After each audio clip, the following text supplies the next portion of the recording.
Hello YouTube.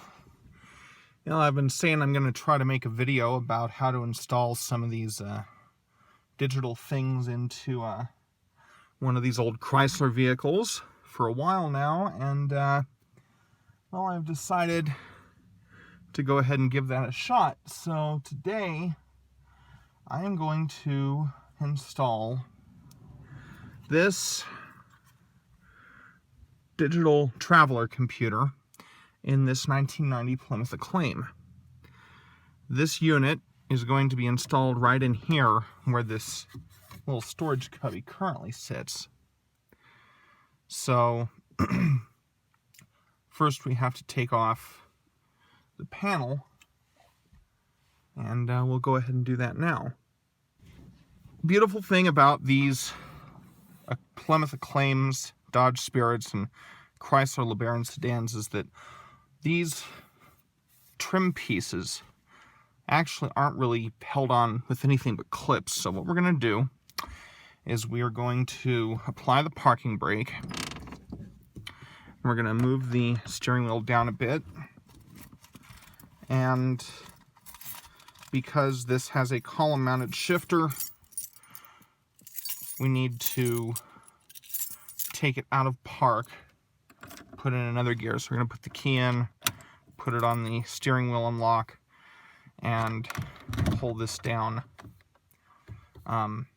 Drive range should be fine for these purposes here. But that's why we apply the excuse me, that's why we apply the parking brake, so that the car doesn't roll on us. So the way you get these out, you should just kind of grab hold in an area and then just remove the piece. It's very easy to do. And we'll just set that down. Now, we're going to remove the little cubby from its place here. So we need a Phillips head screwdriver. We got our Phillips head screwdriver now, and we simply remove the 4 bolts. So there's one.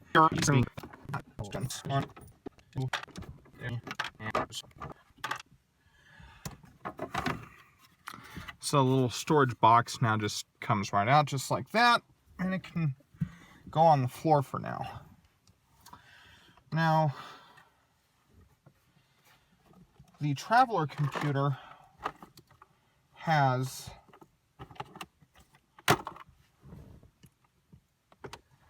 two connectors. This one is the connector for the various lights: headlight out, brake light out, tail light out, and the various door ajar lights, windshield washer fluid low. I'm not going to worry so much about those. The connector we're primarily dealing with is this edge connector right here. This is how the traveler computer gets its information. It's actually quite simple. It gets all of its information off of the CCD bus. The CCD bus is Chrysler's bus that transfers information from the computer to other from the computer to other accessories. I do, however, want the little car icon to light up at night, so I have a pin from the orange wire on here, and then there's also a ground on here, which I believe is this one here. So we'll go ahead and plug that in, and we'll plug in the edge connector. It's a one-way edge connector. It can only be plugged in the correct way. So that is just going to slide on when we get it the proper direction, just like that. Now, as far as which wires are which, We've got these two that I'm holding here. These are for the CCD bus. You can tell because they're twisted. Those will move up out of the way here for us. And I actually need to double check my pinouts. I'm having a hard time remembering. It's been a while since I've done this, so I need to look up the pinouts and find out for sure. Okay, so it turned out I was wrong after referencing all of these materials here. On this connector, pink is for the battery constant power feed. Blue is the fuel level sending unit. White is the ignition power feed. The yellow-black is for the display intensity, and the orange is for display illumination. For our purposes, these two are going to be the same because I don't have the correct switch in this for the all the intensity for full intensity of brightness when the lights are on, which isn't a big deal. And then the last two wires, the white black and the purple black, are the CCD bus. This is how the Traveler computer gets its information to calculate fuel usage and average fuel economy over time.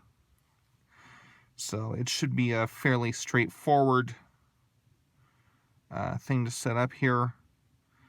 So we'll go ahead and get started. Now, I'm going to tap into the radio's electrical feeds for this project because they're relatively easy to get at. So we're going to remove this trim piece as well, which is also removed by simply pulling on it. And it's going to come out, and I'll eject that little tape adapter. You gotta be careful because there is the little light bulb attached to this. So we're gonna remove that. I don't know if you can see this down here, but we detached that from this piece here. So now we're gonna use a 10mm socket to remove the radio from its housing.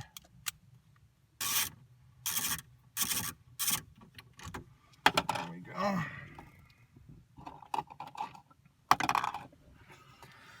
Now, the radio should just slide right out like so. And it is. That's good. Kind of show you this. We've got our main terminal here for the power for the radio. Just gonna disconnect that. We've got enough. We get our wire cutters here. Wire splicers. We need to splice a few of these wires. Now we don't want to cut them. We just want to splice them just enough. Pull back the insulation.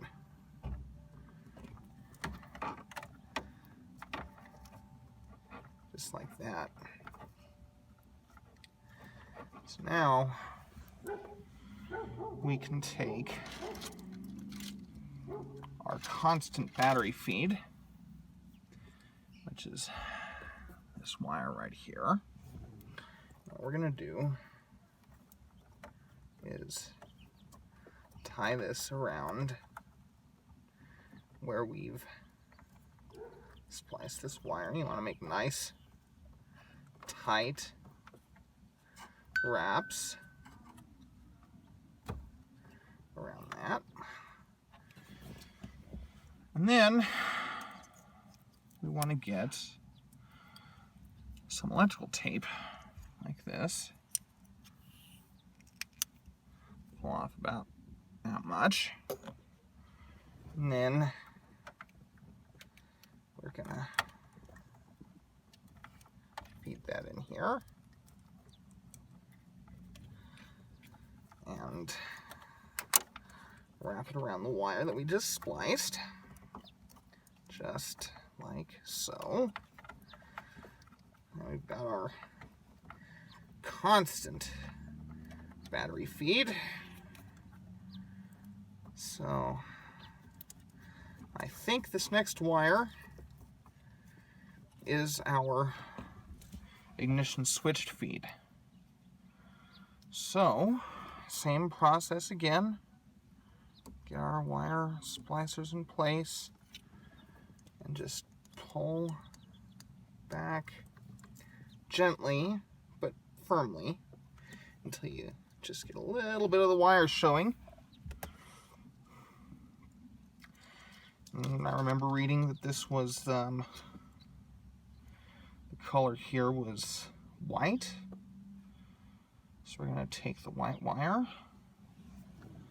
and now it's red because I obviously extended these wires off, but this particular red wire is tied to the white one on that pigtail. And we're going to get more electrical tape.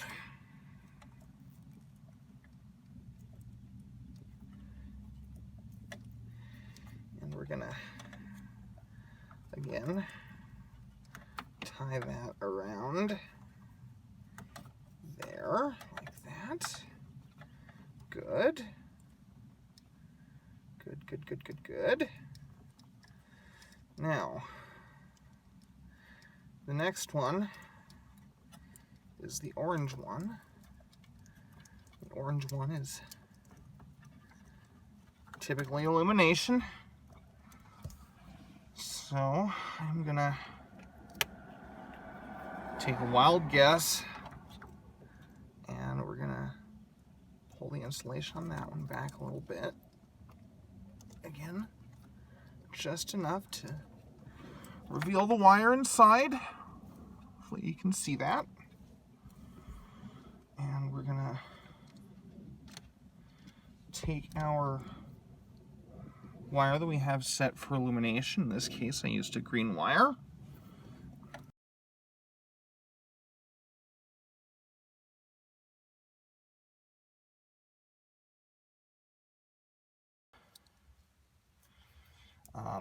So what we're gonna do now is we're gonna go ahead and splice this wire there.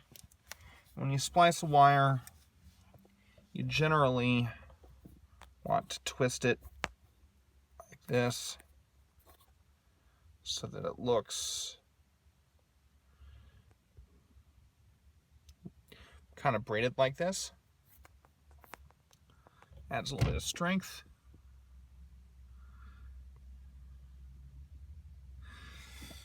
Do the same thing to the other side. This is, I think, 18 gauge wire.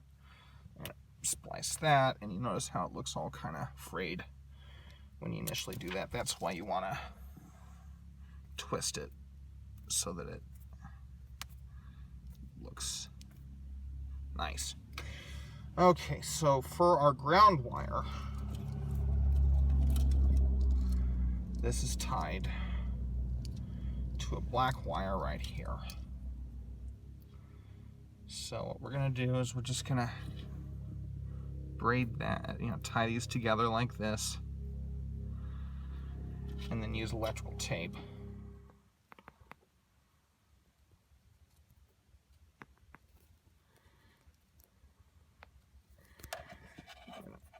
Close that, wrap around, and around, and around. I left a little piece here the last time I wired this up to something, can't remember why. Probably because I tied something else off to ground from there. All we really have to do is tie it off to this ground strap. And that is probably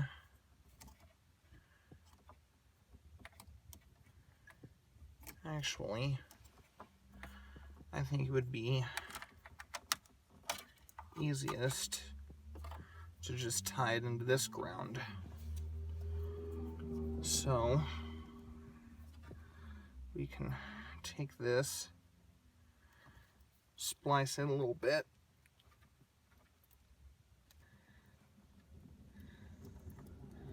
it's stubborn, but hey, there we go. Got it pulled back a little bit. Since that's going straight to ground anyway, this is as good a place as any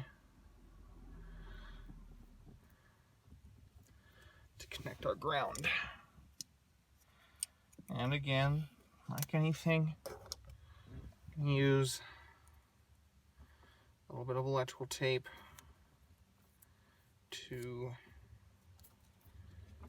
tie that off. Reconnect it to the ground there. That way. Plug the radio back in. Alright, so we're not done, not by any stretch of the imagination, but we've got the initial makings of our wiring, and it looks like a rat's nest now, and it is.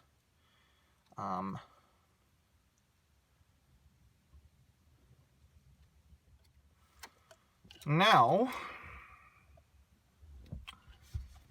what we're going to try is we are going to try to plug this in and see what it does. So,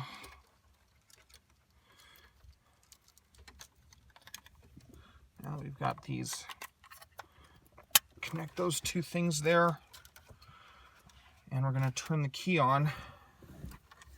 And if I'm smart and I actually got it right, they should just turn on. If I'm not, then something may blow up.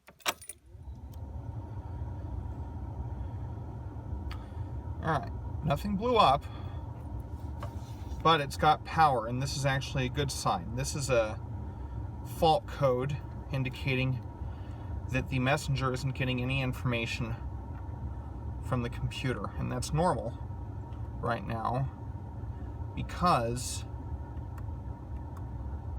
it's not connected to the computer bus yet. It also doesn't have any information from the computer about the fuel level or anything else, but it does have power. If I turn on the headlights, yep, you probably can't tell, but it is lighting up in the back like it should. The dimming function is working just like it's supposed to.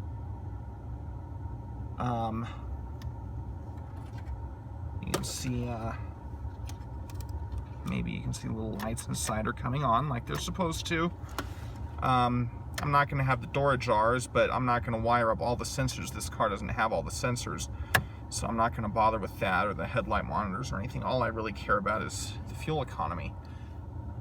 Should still have the time there, so when I turn the key off and I turn the key back on, after it sees that there's nothing from the computer, we should still have, yep, so the constant battery feed is working too. Beautiful. So now that all of that is set up, we can go ahead and disconnect our wires. I'm going to go back through and make sure that everything remains good and tight. The next process, next step, is going to be to run these wires up through the cavity here and hook up the CCD bus. The way we're going to connect it to the CCD bus is underneath here, we got the fuse box, and inside of here you have the diagnostics connector, which has the CCD bus wires on it. So we'll just splice into these, as I did with the radio connectors a minute ago, and run those wires from up under here behind the dash and to where this cavity is.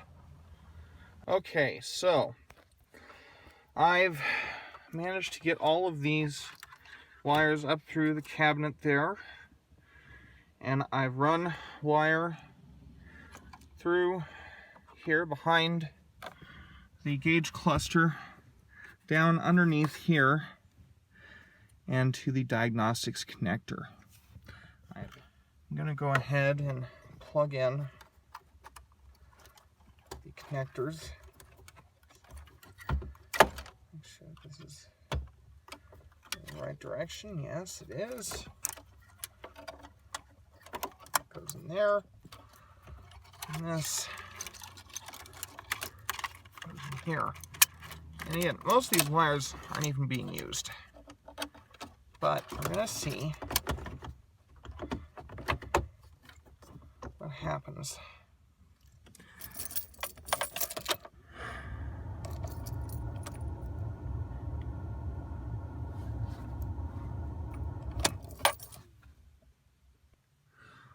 Alright, so we got all the wiring done. Got everything bolted and screwed back together. Now, putting everything back together again is as simple as just doing the reverse of what we did initially. Just screw all the screws and bolts back in. I wanted to point out the best way to put these trim pieces back on. The big one, you want to make sure that the gear lever is out of the way. If you have a column mounted shifter, you just want to line everything up. Now these can be tricky because they don't always like to stay, so you want to make sure you push these clips in as best you can. You don't want these things to snap out while you're driving. The same with this bottom trim piece here. You just line it up and push it in like so. I'll close the glove box and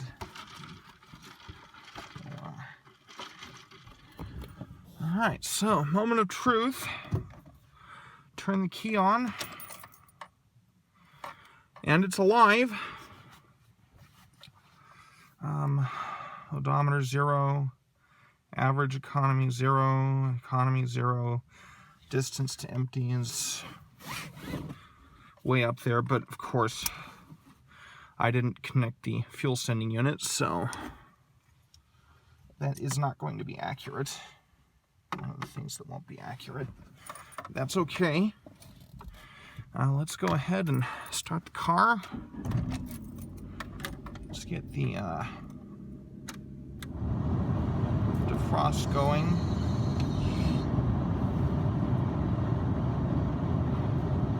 Need to fix that belt. Alright. Now, let's back up a little bit.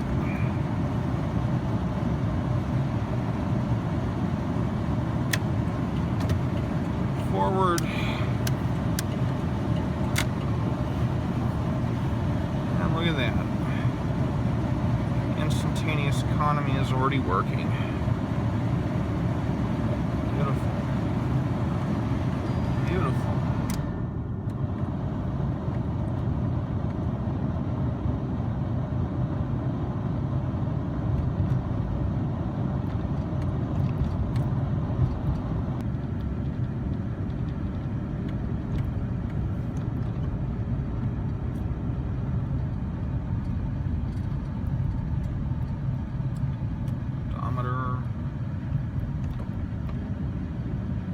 Working.